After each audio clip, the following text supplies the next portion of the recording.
জাতীয় ঐকমত্য কমিশনের পক্ষ থেকে, বিশেষ করে জাতীয় ঐকমত্য কমিশনের প্রধান উপদেষ্টা অধ্যাপক মোহাম্মদ ইউনূসের পক্ষ থেকে গণ অধিকার পরিষদের নেতৃবৃন্দকে আমাদের আহ্বানে সাড়া দিয়ে এখানে উপস্থিত হওয়ার জন্য আন্তরিক ধন্যবাদ। অন্তর্বর্তী সরকারের পক্ষ থেকে সংস্কার কমিশনগুলো তৈরির পর তার প্রক্রিয়ার সঙ্গে পরবর্তী সময়ে জাতীয় ঐকমত্য কমিশনের প্রচেষ্টার সঙ্গে আন্তরিকভাবে সহযোগিতা করার জন্য গণ অধিকার পরিষদের নেতৃবৃন্দকে, সংগঠন হিসেবে গণ অধিকার পরিষদকে আমি কমিশনের সকলের পক্ষ থেকে জানাই আন্তরিক ধন্যবাদ। একথা বলার অপেক্ষা রাখে না যে 2018 সালে কোটা সংস্কারের দাবিতে আপনাদের যে আন্দোলন, আজকে যারা গণ অধিকার পরিষদের নেতৃত্ব দিচ্ছেন, তাদের অকুতোভয় সংগ্রামের মধ্য দিয়েই ফ্যাসিবাদ বিরোধী আন্দোলনের একটা নতুন পর্যায়ের সূচনা হয়েছিল, যারই ধারাবাহিকতায় আমরা দেখতে পেয়েছি 2024 সালের কোটা সংস্কার আন্দোলন এবং পরবর্তী সময়ে একটি অভূতপূর্ব, অভাবনীয় একটি গণ অভ্যুত্থান। সেই অর্থে ফ্যাসিবাদ বিরোধী গত 16 বছরের সংগ্রামে আপনারা অগ্রগণ্য ভূমিকা পালন করেছেন। সেজন্য জাতির এক কৃতজ্ঞতা আপনাদের কাছে।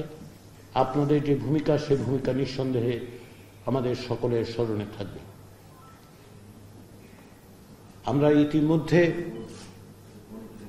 39টি দলের কাছে থেকে মতামত চেয়েছিলাম, 35টি দলের কাছ থেকে মতামত পাওয়া গেছে। তারই ভিত্তিতে আমরা এই পর্যন্ত 19টি দলের সঙ্গে আলোচনা করেছি। আজকে গণ অধিকার পরিষদের সঙ্গে যে আলোচনা, সেটি হচ্ছে 20তম দলের সঙ্গে। আমাদের লক্ষ্য একটাই, এক অর্থে যে প্রচেষ্টায় আপনারা ছিলেন, যে প্রচেষ্টায় বাংলাদেশের মানুষ ছিল,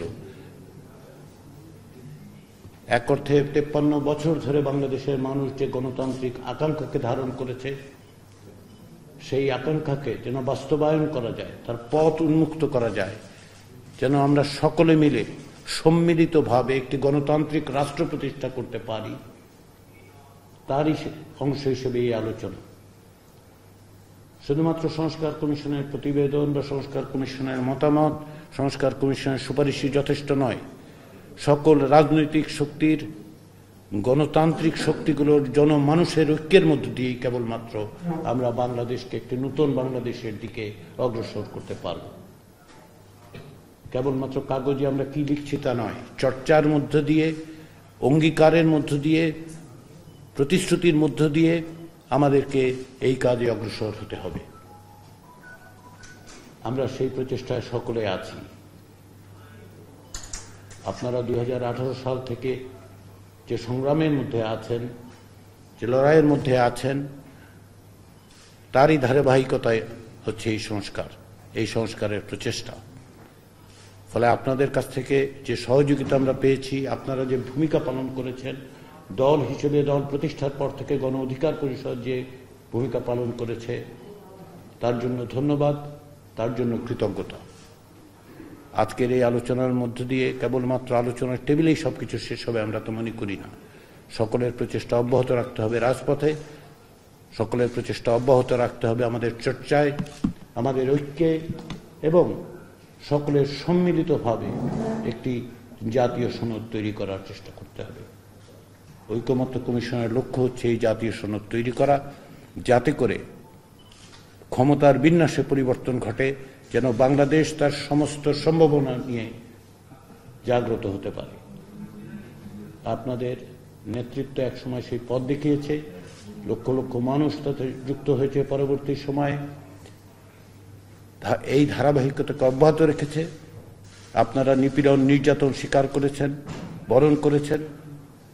বাংলাদেশের মানুষ তরুণদের নেতৃত্বে প্রাণ দিয়ে যে সম্ভাবনা তৈরি করেছে, আসুন আমরা সকলে মিলে সেই সম্ভাবনাকে বাস্তবায়নের পথে অগ্রসর করি।